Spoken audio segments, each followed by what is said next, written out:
Nike is not in the top 10. Primark, right. No.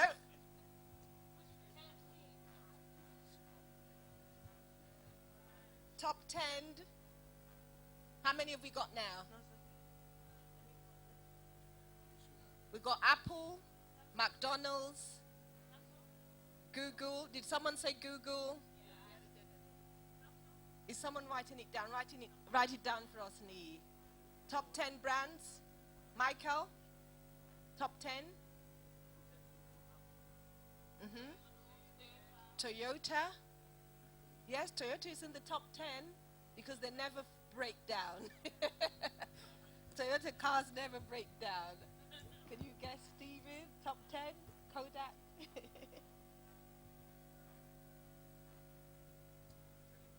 No, the top 10.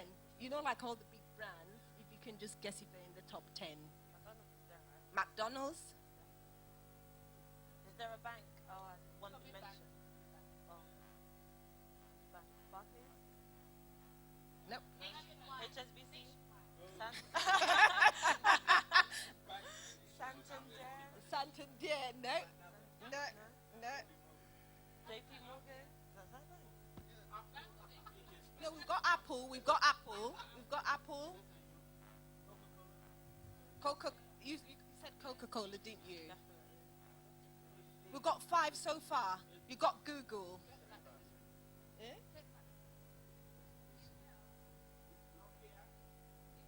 Intel. Wow. Intel. Microsoft. Yes, Microsoft. Microsoft is big. Where is it gone now? Which other one? Are you? We've got 7, so 3 more.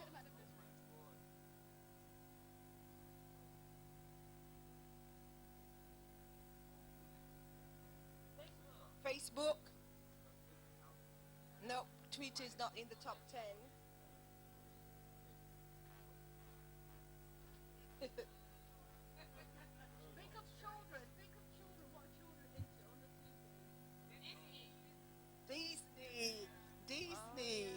Yeah, Disney. One more. You said Asda.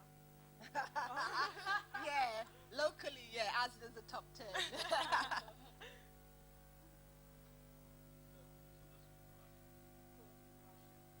General Electric, that's it. Wow. General Electric.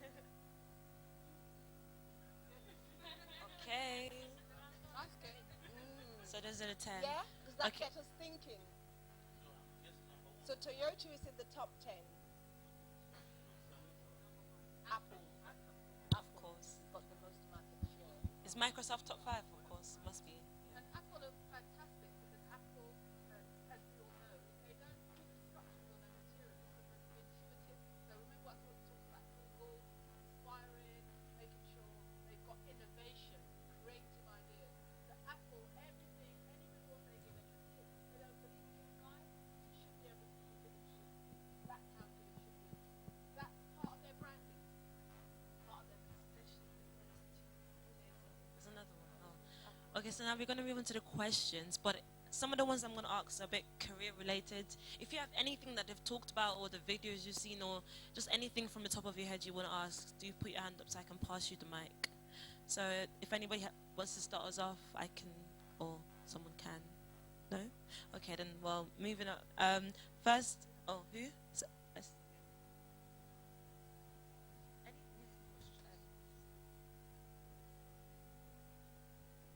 Kristine. Dawn. Yeah, you know when you're talking about like careers and professions, and you know like people go through the normal procedure of like secondary school, college. What if you feel like at the end of college, like education is actually not for you, and like, but you're still trying to like live like your parents' dream, that kind of thing. What I always say is you can't leave your parents' dream because at the end of the day, it's all about you.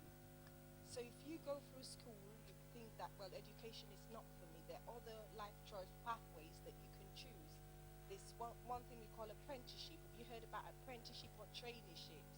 This is where you're working, so you're getting the experience, you're gaining the skills, but at the same time, it gives you the opportunity to train as well. It doesn't have to be academic.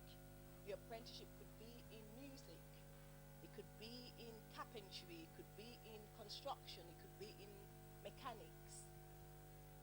So obviously, it's up to you at the end of the day. It's your life, it's your choice, what you choose to do.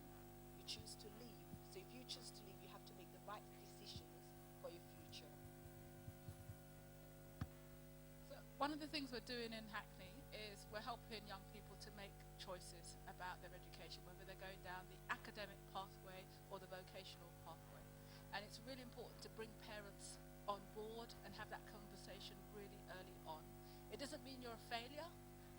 Everybody shouldn't be aspiring to the same goal, because we've all got our own personal goals and different directions to take to achieve our goal. So the difficulty that you shared then was about, supposing I'm trying to achieve my parents' dream. And once you've unlocked that conversation, that difficult conversation with your parents, and with your school being able to support you with clear options that lead to the pathway, the career pathway you've chosen, that should be an obstacle that you can overcome. So I think the challenge there was not so much, do I go down the vocational route or professional route, but how do I have that conversation with parents? And that may be where you call on your faith leaders to support you in having that conversation, because parents' expectation is really, really hard to meet. You're right.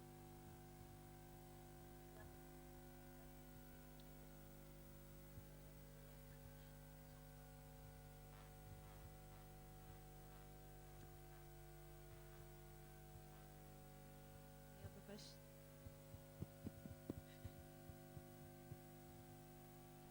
I'm just going to ask a random question.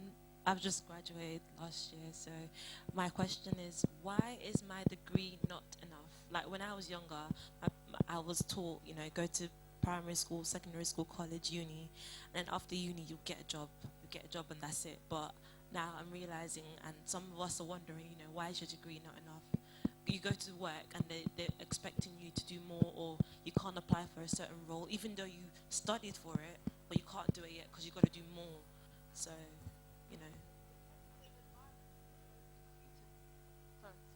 Yeah, we're living in a competitive society. You're competing with people that have been to Russell Group universities, people who've gone through vocational groups, people who've got work experience, years of it, because they haven't gone down those professional or academic routes. So your environment is competitive. That's why it's so important that you build your assets, your knowledge, your skills, your experience. You keep building your portfolio. It is like climbing that ladder and getting to the goal, your desired goal. And it's changed because we've got more people in the world rather than less people. And we've got, as a country, as we've seen other countries such as China and Asia are progressing faster than us. Why? Partly, Mark and co would say, there's been a lack of investments in the sciences, which is meaning that we're far further behind in some areas. So we need to find ways of increasing our investment in research, in technologies, and in educational standards, so that you can compete to get the jobs that you want to get. And it shouldn't just be about your jobs, it's about your aspiration, it's about your career, it's about owning your own business and generating passive income. I didn't even start on that, but you need to be thinking about how you generate income without doing anything. Yeah, as Kristine said, it's all about, gaining the work experience, because obviously, you're fresh out of college, you probably never worked in that sector before. So what most employers would look for is experience. Then the meanwhile, what you could probably do is try and volunteer, build up your CV. As long as there are no gaps, then I'm sure, if you persevere, you'll get something. guys, you wanna? Oh, yeah. Oh, okay, like that. Yeah, on my blog, I wrote something that's the title of the blog is what I should have known before I graduate uni. There's a lot of us, like I graduated from Africa, and as she has said, you come out with first class, and then you just got out, you're fancying that, oh yeah, Slum BJ or chair will take you for work, and then you just find out that you got there, they said no, you have to like a graduate training, and then why? But what I find out is, like, if the advice that in the write-up, I put it there that there's a lot of professional qualification that you can do as well when you are at school. So you can start doing those professional qualifications. Like I'm into IT. There's a lot of Microsoft, Cisco that you can do on your own. You can do online training for yourself. Maybe, but it costs like don't know whether you said it or not. I can't remember. You have to cut terms. He has to take some things away from you. Maybe your time of socializing and things like that, but your goal, what you are looking for. So it's time, when you're in school, you have to do some professional qualification as well. Just make sure that you do it, because as she has said, there's loads of people with experience there. So, and people, like a company, they want job to be done, and they don't want to start training people. They see that person you might have that quality to get there, but there's a job to be done, and there's something to be done, and we need to meet our targets now. So you need to just spot on with professional qualification. Okay, well, it wasn't all for me, but I'm just trying to make it general for all the young ones as well. Next one, Stephen, you haven't said anything, so I want to ask you something. Okay, so a lot of young people now are growing up about thinking, should I go to uni, should I not go to uni? Because there's seeing some people go to uni and they're not even getting what they've studied for.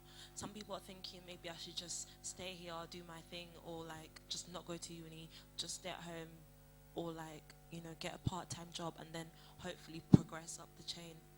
So what would you say to such people, young people who are not sure of if it's worth going to uni, if it's worth actually getting into something and not being able to actually do that thing?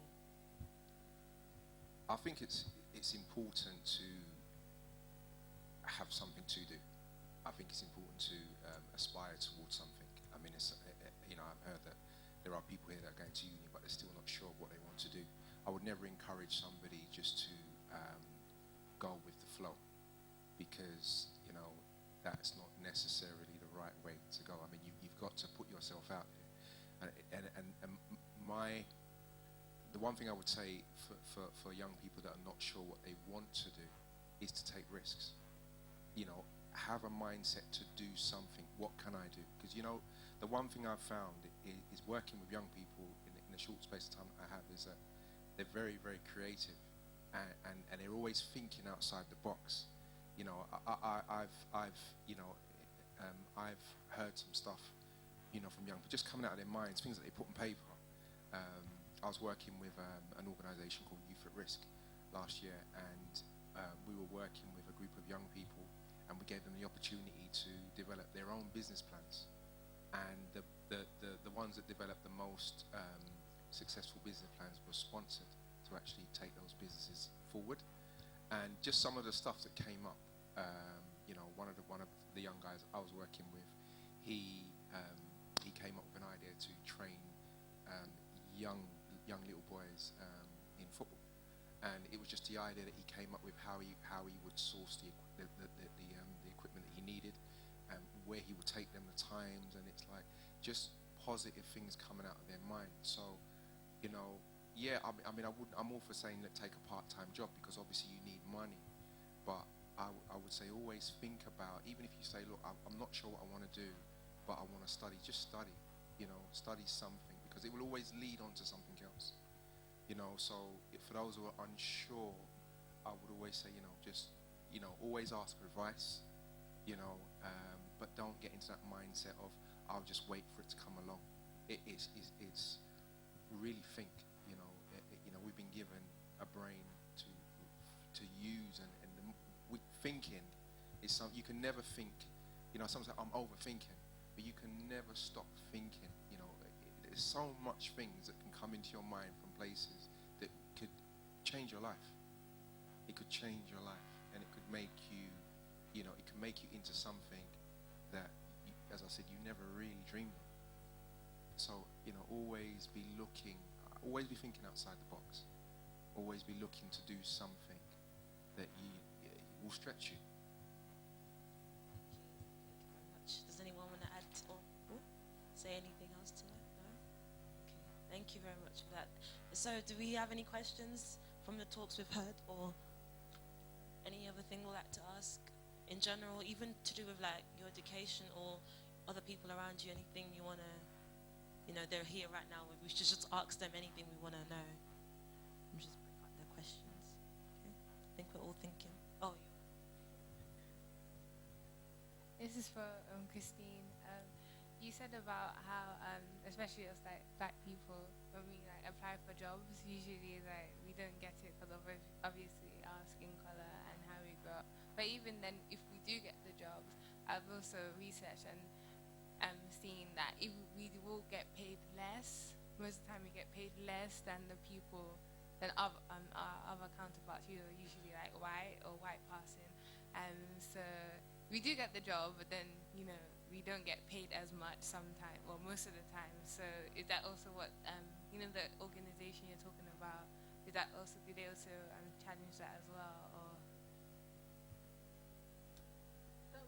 First of all, we don't always not get the job. It's just very competitive, and that is a factor that we've done some research. So Joseph Rowntree Foundation have done some research which highlights the inequalities in employment, but we're not always unsuccessful in the jobs. But you're quite right about pay inequality. So there's something called the living wage. Have you heard of the living wage? So we've got minimum pay, haven't we? Yeah.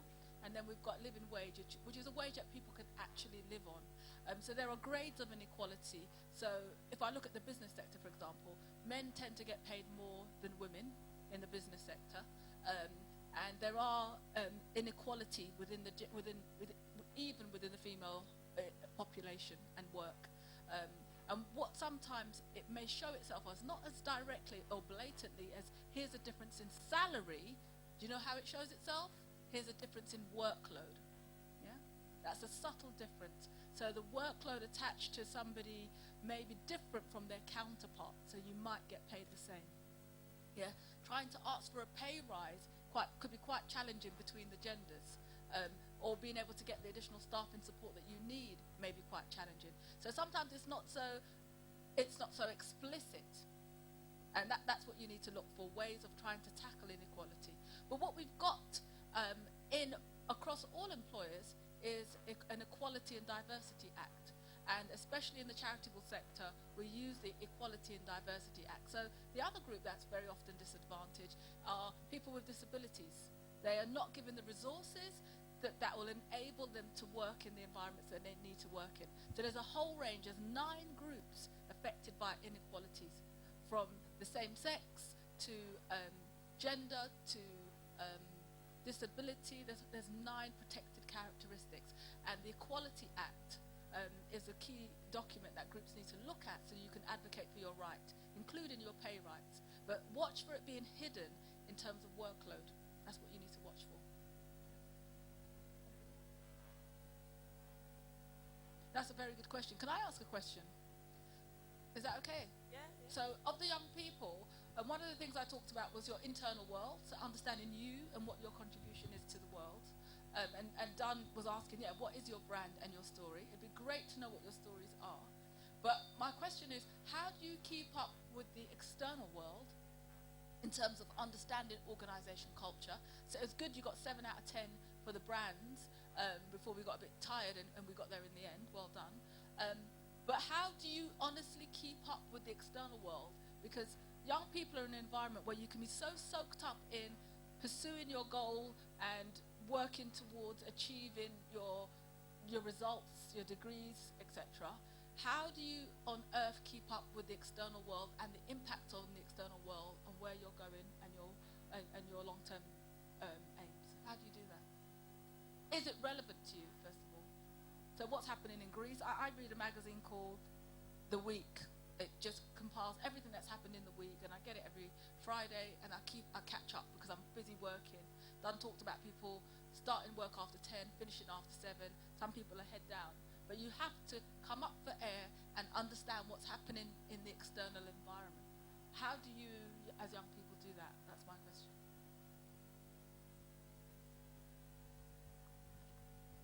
I think social media is like very helpful, and our friends, but definitely social media. I think that's like one of the top things, how we keep in touch with the external world. And well, we do watch news. I know it's hard to believe, most of us, we do see news and newspapers and stuff, though we might not be as interested as our parents or older guardians.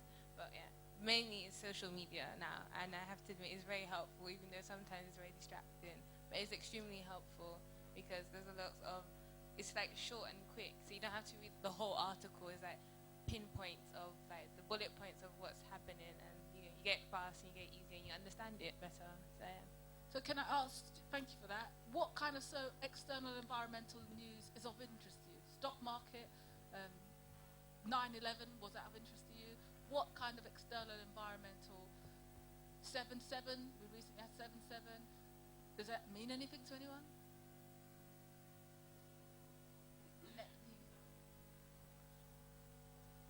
It's not so much what is of interest to you, because everything that happens around us, if we're able to connect the dots, we'll see how they actually affect us. I think someone was talking about, she was talking about inability to get jobs, and you mentioned the competitive market, the job market. If you think about it, during the credit crunch, after the credit crunch, a lot of very skilled people lost their jobs. So if employers, come to the crossroads of, do I employ fresh graduates with no experience, or do I employ people who may have lost their jobs but with the experience that we need? They're most definitely going to go with the experienced ones. So if we think, well, the credit crunch doesn't really have anything to do with me, that's one of the examples. People lost their jobs, skilled, but if employers would rather actually go with the skilled people than the graduates, and like the suggestions that you made. So we can't just live in a bubble and like exclude things that are not happening just because they don't relate to maybe the industry we want to go into. So I'm just going to this is my last point on this. Do you know, in terms of the housing market, one of the things I was told this week was young people to just get ready for the fact that London is going to be totally unaffordable for them to live in. So very often with the welfare reform, the budget that we've recently had, they're saying, we're moving a lot of people out of inner London and outer London and, taking them to outskirts of Birmingham. That's now predicting with the new welfare reform, they're taking people beyond the Birmingham belt. And one of the things I was told is actually we need to be educating 14-year-olds and preparing them for the fact that when they graduate 10 years down the road, they may not be able to afford to live in London. And that was a wake-up call to me, because I thought, okay, graduates need to know this. I don't know if they do, which is why I'm saying this external environmental prediction is of great interest to you, because you could be thinking, okay, I'm following in my parents' footsteps. I'm going to get a job, accumulate income, settle down in London.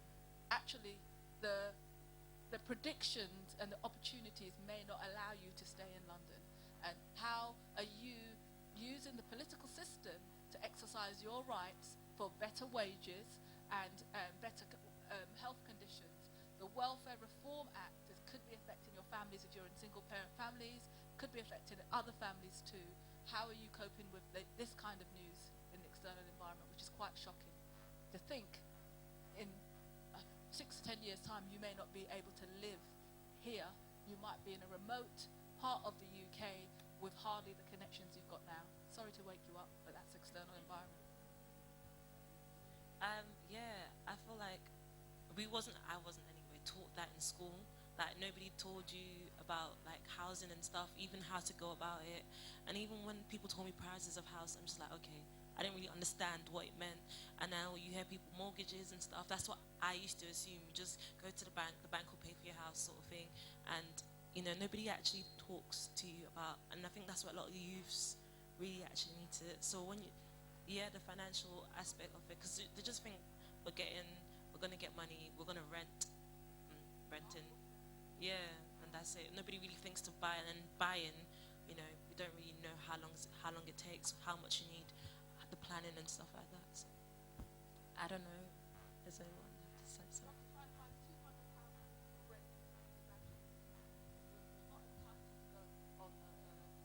The housing list, yeah? You'll be finished your qualifications and you won't be able to get on the housing ladder. So the welfare reform, I have to say to you, please pay attention to the welfare reform. There are some really useful websites, change.org and 38 Degrees, and they campaign around these issues. Even if you don't sign up to the campaigns, having a glance, as you said, through blogs, through certain websites, you can find out what's happening and how it can have an impact on you. There's lots of groups, meet-up groups, tackling particular social issues, economic issues, welfare issues. This one around housing is the biggest issue. Where I work in Hackney, housing and health are the biggest issues affecting your age group. Please pay attention. Even then when you're talking about it's like a wake-up call for us, I think some of us understood that, but and you know how especially Dawn, she was talking about it's good to get a professional degree, but that costs money, and so you're coming out of university with your £1,000 of debt, and then now you want to live on your own, you want to be independent, and then you want to, that's even more money. So it's like you want to have your independence, but also you're thinking about, I can't afford this, and it's scary. It's a scary thought that I'm going to be going in a couple of years' time. I have to go to, well, I don't have to, but that's the better pathway for me to go to university. But I'll still be downcast with so much stress of the debt and everything around that. So yeah.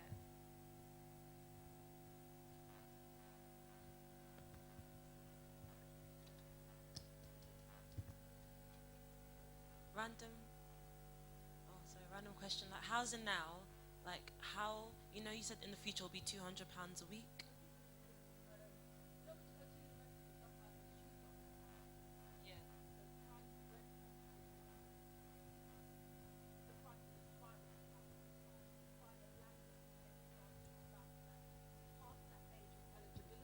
So that you're automatically entitled to housing. Yeah. So once you've got your qualifications and you've got your university debt, they say actually you can pay it back once you get above a certain threshold. You can pay it back, but there's a responsibility for you to be able to find your own rent for the private accommodation, and social housing, as you know, one of the new bills that's coming through is that the housing association property, they're giving people the right to buy. So there's hardly any housing on the ladder for you. So you need to think about how you're going to overcome that challenge. You know? I had a relative who's moved out to Suffolk from Dartford because it's much more cheaper for my sister to be with my brother over in Suffolk, and much more affordable, and the environment's nicer. But I can imagine that there's not many people who they connect with, and they're trying to find a good church that shares their values and principles. But that's a real challenge. Many of us may be moving in the next 10 years. You'll find pockets of communities in different areas. Yeah? So it's just asking you to be aware of that and challenge the system when you've got the opportunity, rather than overlook the campaigns which are trying to fight to protect your housing rights and your welfare reform. Yes, thank you. So very often there are opportunities within your universities. You can take part in a range of influencing arenas. So at a local level, there's the youth parliament, and it's quite traditional for graduates and students to go there. I wanted to check the extent to which you're involved in influencing local politics, whether you would be thinking of yourself as a future councillor or a future MP. So again, the external environment, knowing your role, your responsibility, how you can influence the political systems. Do you vote? Do you take part in influencing at a local level? These are really important things to think about. Now that you're not sort of dominated by the study so much, these are the things that you need to give some attention to.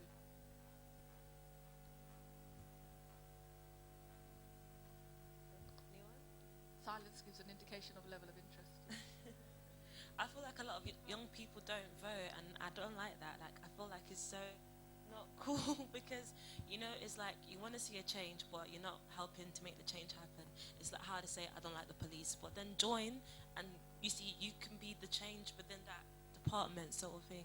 But with politics, I didn't used to really like politics until recently, because my friends got me into it, and they're like actually opening my eyes to what's going on, especially the new change we just had now and stuff like that. So, but I feel it just doesn't interest young people really, because they feel like they're dictated, so they just feel like what's the point? They're not like gonna make a difference. But I can't speak for all of them, so guys. Yes, but it's not so much that do you vote, but did you vote? Yeah, good. Because it's always what I always say is not so much about think about being the solution to the problem, and then being the problem.